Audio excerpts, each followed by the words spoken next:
Bonjour et bienvenue sur la chaîne tuto de Technirel. Nous allons voir comment câbler correctement le coffret Tranquillité Evo 2. Le coffret Evo 2 peut gérer des pompes automatiques ou manuelles. Dans cette première partie, nous allons voir comment brancher des pompes automatiques.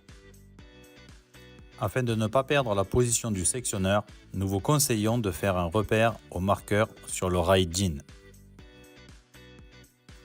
Pour brancher le sectionneur, faites passer le câble d'alimentation dans un des presse-étoupe, branchez les fils de phase et neutre sur le sectionneur et le fil de terre sur le bornier de la carte. Branchez ensuite la pompe 1 sur le bornier U1 de la carte mère, le neutre, la phase ainsi que la terre sur le bornier de la carte mère. Après avoir connecté correctement les câbles d'alimentation de la première pompe sur le bornier U1 ainsi que sur le bornier de terre, dans le cas d'une double pompe, veuillez connecter les câbles d'alimentation sur le bornier U2 ainsi que sur le bornier terre de la carte. Le coffret étant équipé d'une alarme de niveau haut, nous allons maintenant procéder au branchement de celui-ci.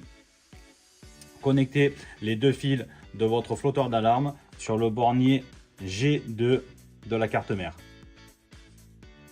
Lors du branchement des deux fils de flotteur d'alarme, il n'y a pas de polarité, donc le sens des fils n'a pas d'importance. Les câblages étant maintenant complètement terminés, nous allons mettre sous tension le coffret et voir ensemble les différentes fonctions. Tout d'abord, voyons ensemble les trois boutons situés en dessous de l'écran. La flèche de gauche permet de forcer manuellement l'alternance des pompes. On peut donc passer de la pompe 1 à la pompe 2 ou bien de la pompe 2 à la pompe 1. Ensuite, le carré entre les deux flèches permet de voir le nombre de cycles effectués sur chaque pompe.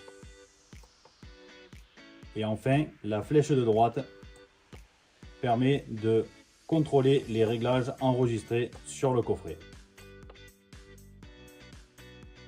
Ensuite, à droite de l'écran se trouvent deux lignes de trois boutons. Le bouton AUT permet d'activer la marche de la pompe, donc la marche automatique. Le carré en dessous permet d'arrêter la marche automatique de la pompe ou en cas d'alarme de supprimer et d'acquitter l'alarme. Ensuite, le bouton MAN, dans le cas d'une pompe manuelle, permet d'activer de façon manuelle la pompe pour tester celle-ci. Merci d'avoir regardé cette vidéo.